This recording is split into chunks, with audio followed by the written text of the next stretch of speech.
Good afternoon, ladies and gentlemen, and welcome to another Made in England with me, Richard Vobes, here from jolly old Worthing in the southeast of England, at the foot of the South Downs and the edge of the English Channel. And it's the last day in November, and we're coming up towards Christmas. A lot of things to look at in the past, things that happened in history. But on this day today, I noticed that the Just Stop Oil bunch of people are out doing a new tactic. Apparently, they've been doing this slow march, which I think is one up from gluing themselves to somewhere. Maybe they've thought that this is a better way of doing things.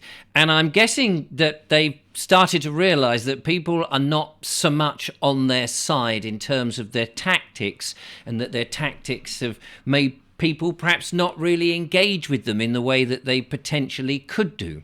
They're obviously the Just Stop Oil people don't want any more new contracts for oil because they fear that the climate change is such a catastrophe that we should be moving away from fossil oils and gas, or fossil fuels, I should say, and gas as soon as is possible.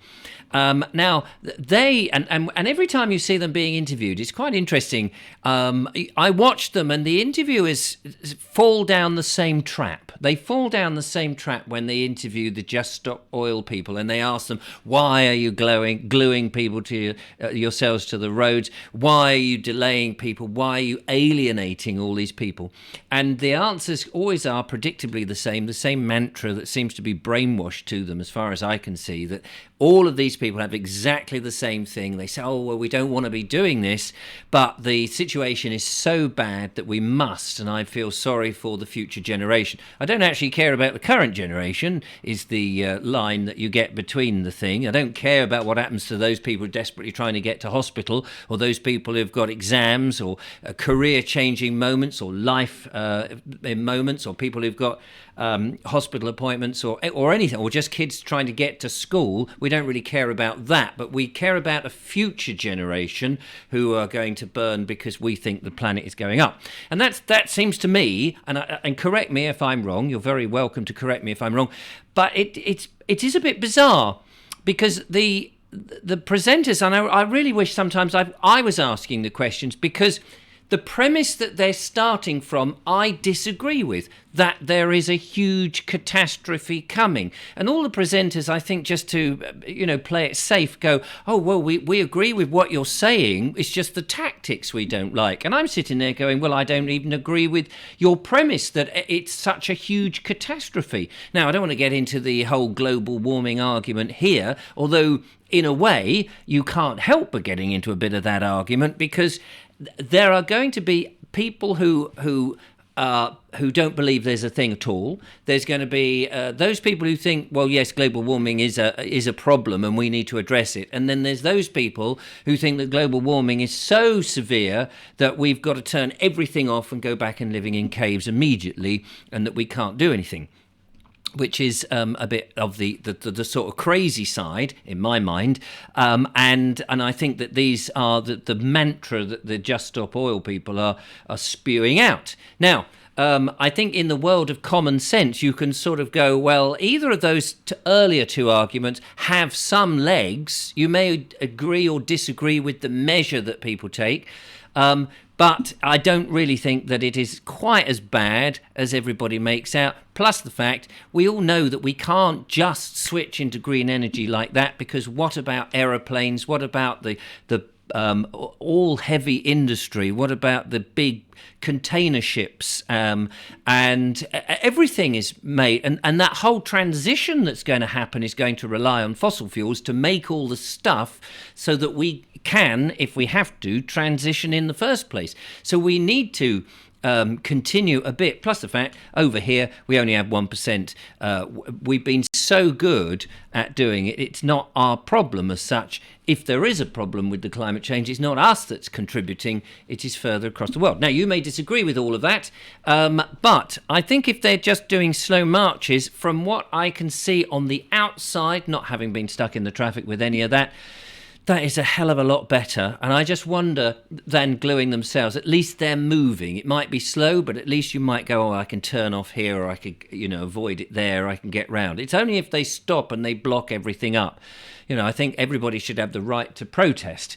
What do you think? Be interested in your views. Thank you for tuning in on this week's or this day's Made in England.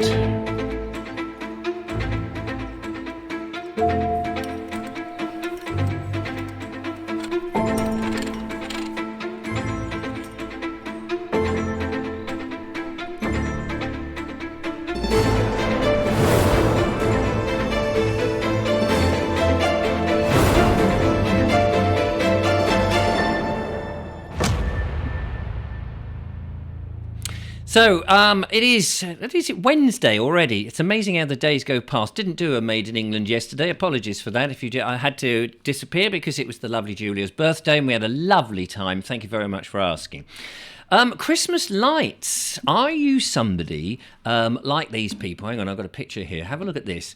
Are you somebody who enjoys decking up your house like this with as million lights as you can, with the Father Christmases and all the various bits and bobs? They do look lovely. As you're going down the street and you go past somebody and you see a house lit up like that, on the one hand, it can look absolutely amazing. And you think, oh, look at that. They've embracing the festivities and all of that. Of course, if you live next door to that person and you really don't want all that light coming in, that light pollution, or indeed the attention that it might attract, then perhaps I guess you in a kind world, let me put it like this, in a kind world, the neighbours would talk to each other and they would say, look, I'm thinking of decking out my house with a few lights. Oh, yeah, that sounds all right.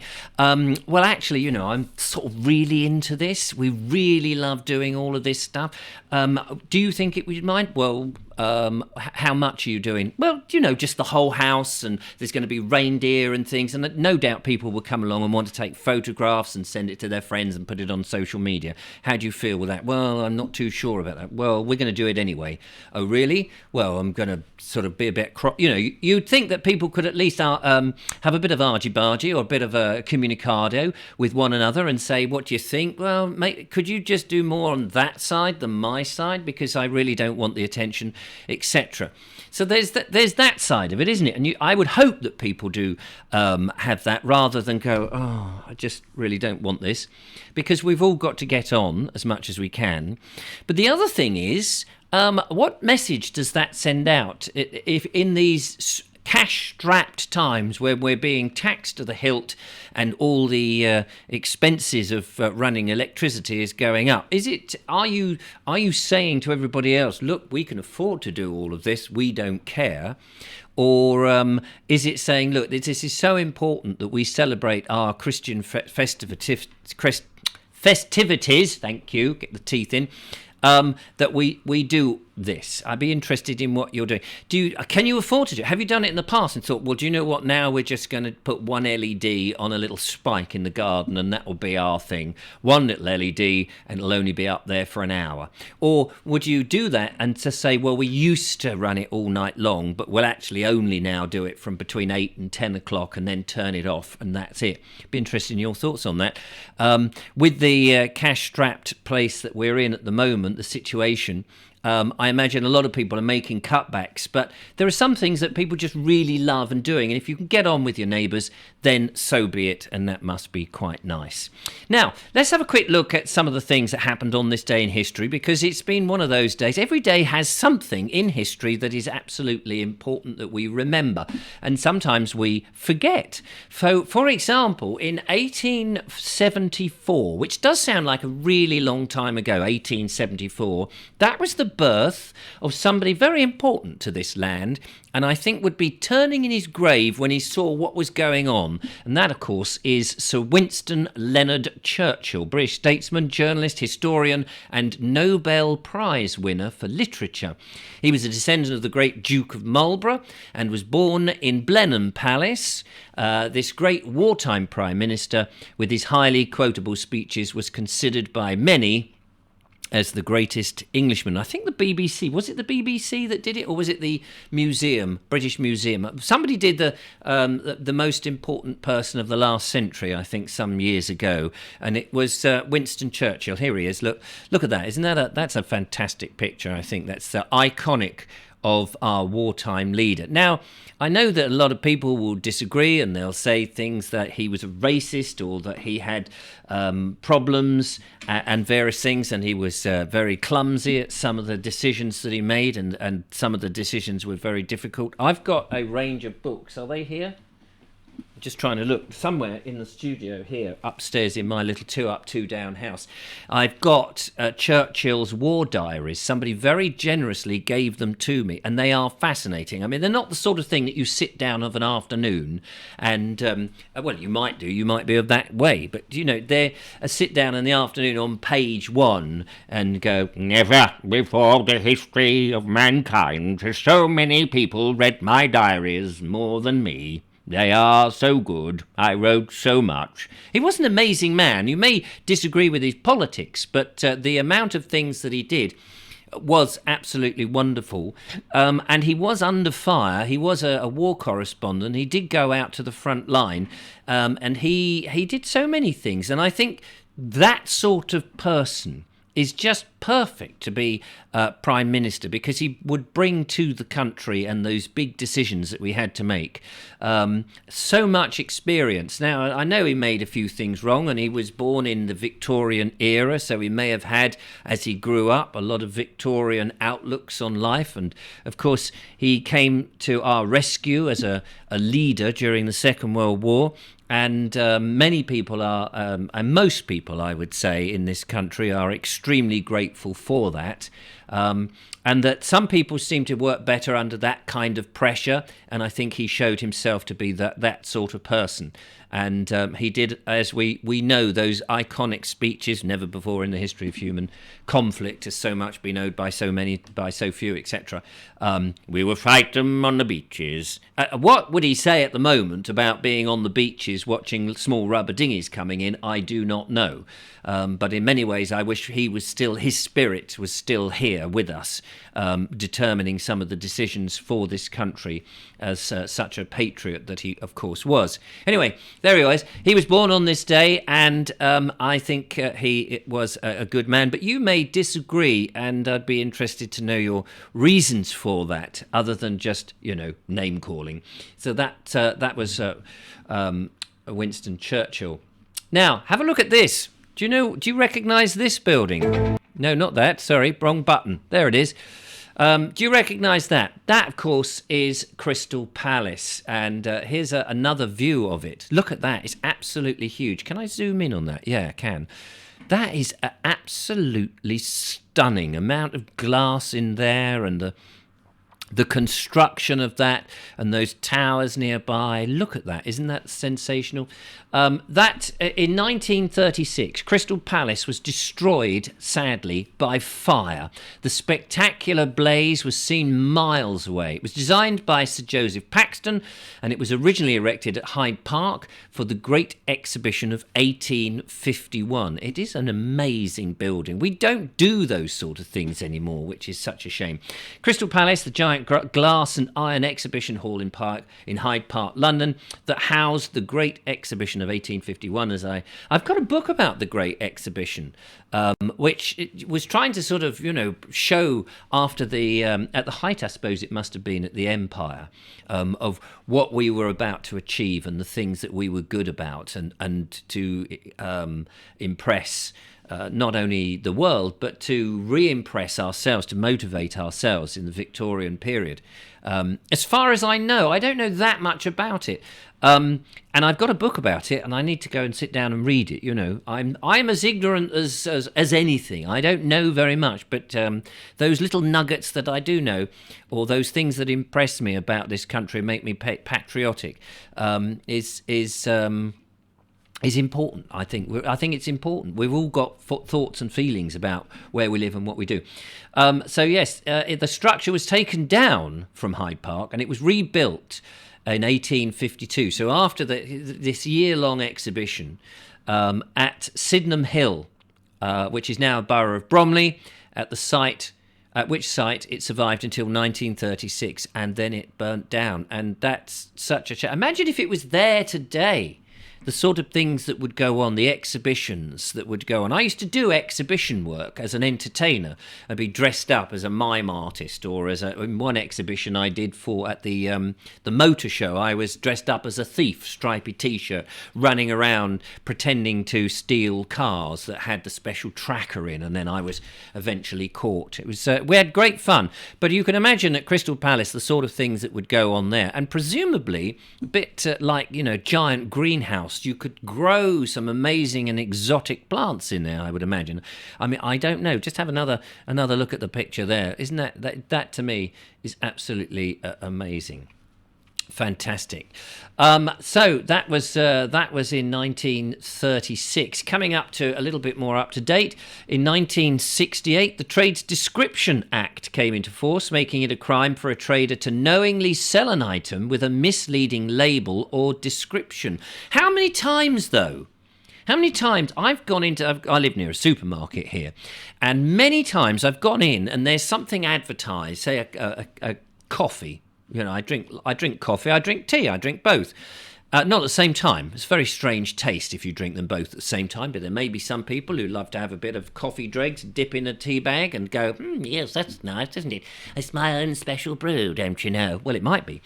But how many times have I gone into a supermarket? And now, correct me if I'm wrong on this, because I thought the Trades Description Act said that, and I may be wrong. You see, this is where we assume things. And it's very easy to assume something because you heard it over here and what did you say? Oh, yeah, that's interesting. We assume things that may not be true. I've seen coffee and it's advertised at a certain price, say £5 for a jar. Then you go up, everywhere now is self-service, isn't it? It's very rare to get one of those tills that actually you see somebody sitting down and greets you, a human person, instead of having to do it yourself. Beep! And then it says it's £7.50. And you go, hang on a minute. No, on the shelf, it says it's £5. So I would call up the supervisor, not the supervisor, the person who was supervising that area, the assistant, the shopping assistant. Do they still call them that? I don't know. We have so many labels in this world, and they chop and change so rapidly. So I would call up and say, excuse me, look, this says it's £7.50. And they go, yes, that's right, that's the price. I said, well, on the shelf, the reason I chose it is because it said £5. There were a whole load of others that were about, £6 and £7 and whatever, but that one was at £5, and that's why I chose it. So I filled up my basket, and I filled up with other stuff, and I've been in here for, 20 minutes. I've walked around, and I've come up here, and I've waited for 20 minutes to get onto the till, and now that I'm here, it's saying it's actually £7.50 when I thought it was £5. And if I just go, oh well, and buy it, you've earned £2.50, or the store has earned £2.50 out of me, which I wasn't actually planning on doing, of just generously giving you £2. I would have gone and bought perhaps a different thing.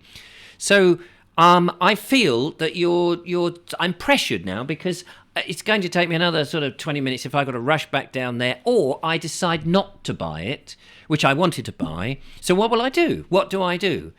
And I understood, and this is where I may be wrong, you see. This is where I may be completely and utterly wrong. Whereas if it's advertised as £5, then it has to be done as £5, and it's down to them to say, oh, right, yeah, OK, we'll go and get the sign changed, because it shouldn't be that. It's actually £7.50, but because we're advertising it on the shelf as £5, then you shouldn't have to pay that. You shouldn't have to pay any more than what it's advertised, because that's what you think. Because I can't read barcodes. I don't know if you're able to do that with your eyes. I've only got one eye anyway. And that eye, it can't read barcodes. And I'm not going to go around and just double check that the supermarket hasn't got it right and gone beep.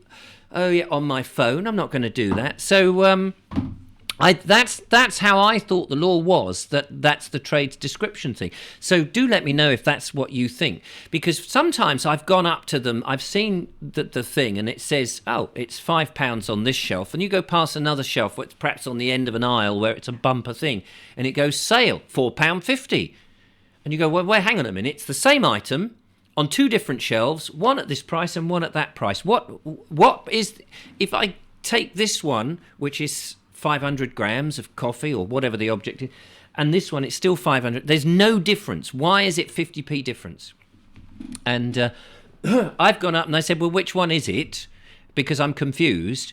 And I just wonder, do you do that? Do you go and question it? You should. I think you should. I think we should go into supermarkets and definitely question when they've got things wrong, because they don't know. You think of how many people have gone in there and bought the coffee that should have been £5 and they've paid £2 extra.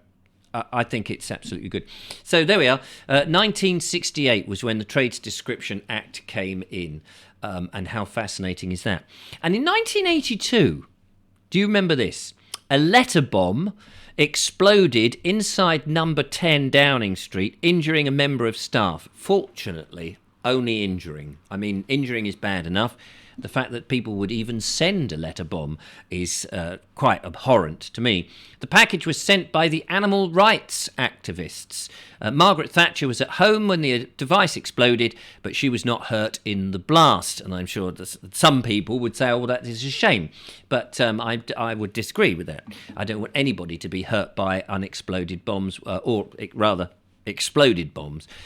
So that was it. Do you remember that? I don't actually remember that incident, although I would have been around in 1982 and it would have been on the front page news. I know there was a lot of activity from the animal rights. I don't know if they still do their stuff like that, but that is quite extreme, and I hope that they don't do any of that.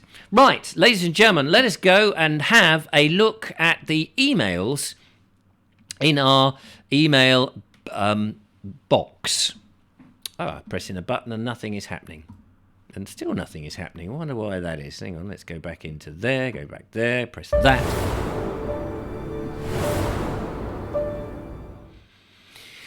Yes, this is Mickey Mouse Television, ladies and gentlemen. I appreciate that you already know that. So on our first email then is from Richard. And Richard says, hello, Richard. Hello, Richard.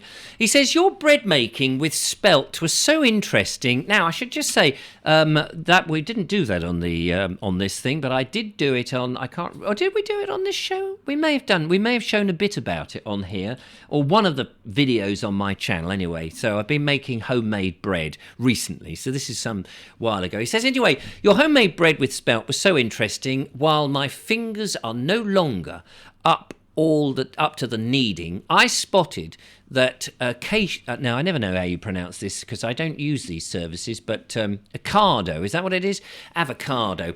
Ocado has organic spelt sourdough bread by a baker's in London who still make the bread in the old-fashioned way, and it really is quite delicious. It reminds me that what bread used to taste like before the supermarkets with their Chorley wood processes put all the small bakers out of business. Kind regards to you, Richard. He's absolutely right. I make my own bread because bread that you buy, the commercial bread, is just not the same. It's changed. So much has changed. And it's a funny old thing, isn't it? We often... Things happen incrementally in life that after a certain amount of time, you don't even know the change has happened. You can have, say, I don't know, a country that you grew up in as a kid, and that several years down the line, you look at the same country and you think, hang on a minute. This isn't the same country I was born in. It's changed so much and so rapidly. I often think of my dad when I think of this thing, because he was born in the 1930s and he died a few years ago in his early 80s. And I think of him having seen so many changes, the birth of commercial flight, for example, living through as a child the Second World War, going through a period in which radio turned into, or with the addition of television, from black and white television to colour television, from typewriters to computers and word processors.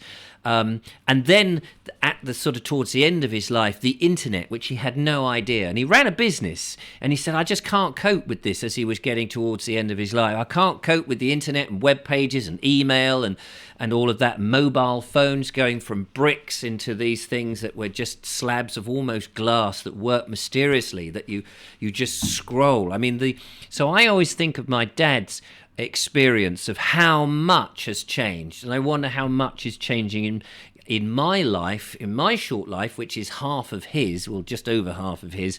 And I think, yes, actually, I've lived through the analog transition into the into the digital world, and it's vast, and this change is happening, and you know, as you go through life, this is why you get old people going, it's not like this when I was a kid. It really isn't. And it's, I don't know whether this, to me, I feel it's all too quick, it's all too fast.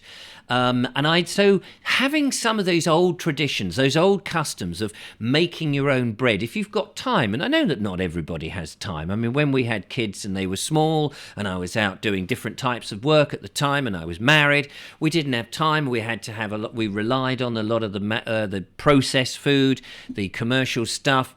But actually now, as I've got, don't have a lot more time, but I manage my time and I don't have the children to worry about. But I'm beginning to make my own bread, which is much more nutritious. And Richard's right. The homemade bread is I mean, it's different. That's what people don't always understand. It is very different. And that's what makes it, but it's wholesome, makes it nice and lovely and tasty and filling.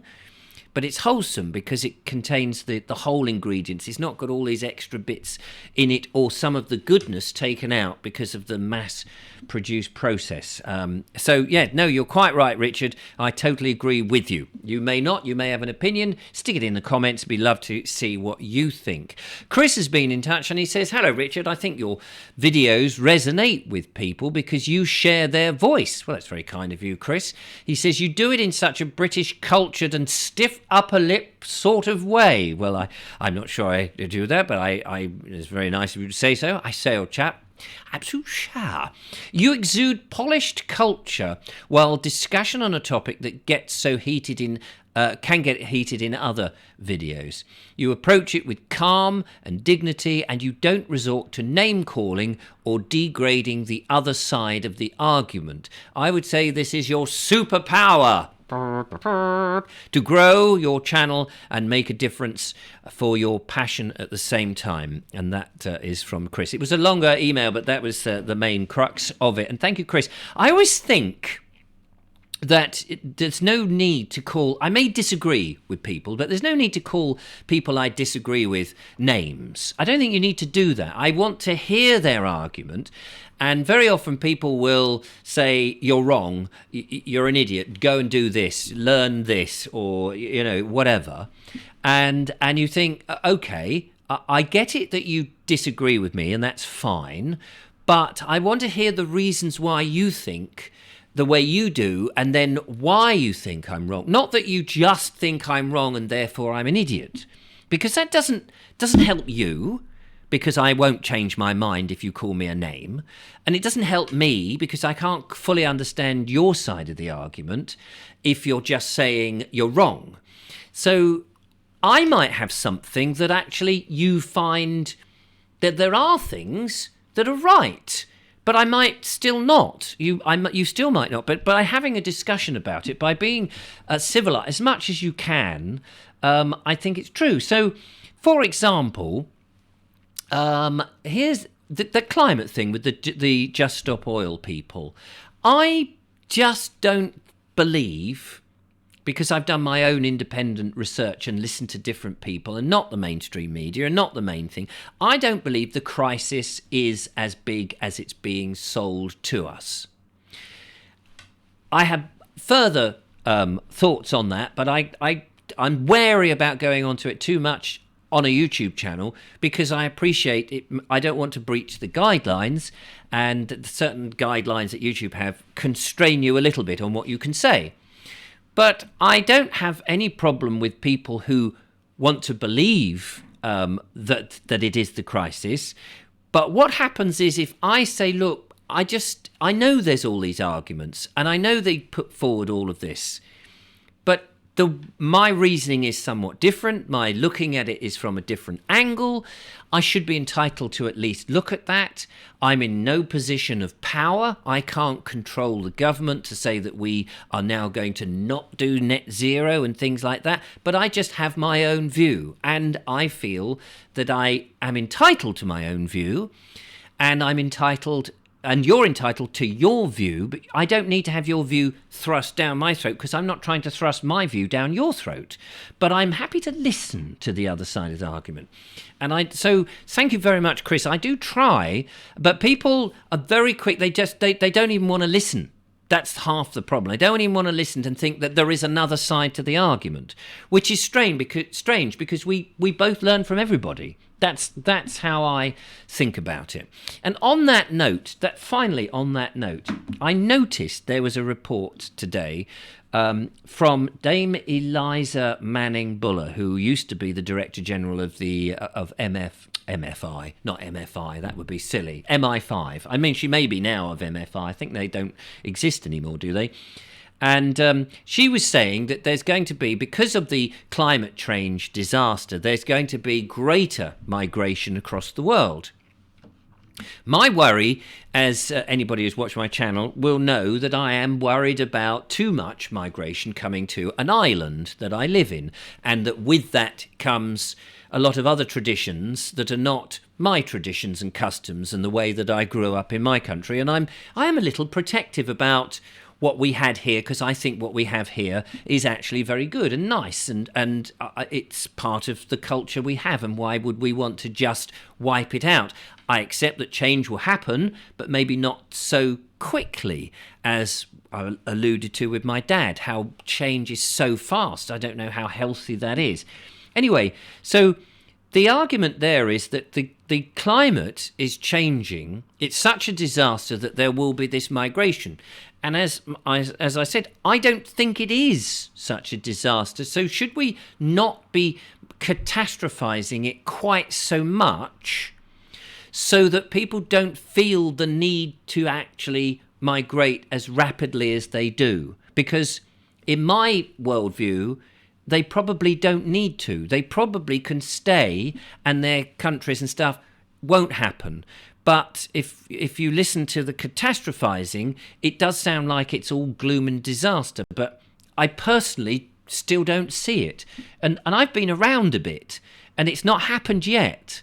And when things keep telling you that, oh, in 5 years' time, in 10 years' time, it's going to be this, and then it doesn't happen, I think, well, what are we worried about then? It's still not yet happened. When it's happening, I grant you, I'll soon change my mind. Anyway, there we go. That's the Made in England for today. A few interesting and slightly topical subjects, and some of the history that is worth, hanging on to. Thanks for watching. I will no doubt see you again, hopefully, if you're watching any more of my nonsense, in the future. Until then, bye-bye.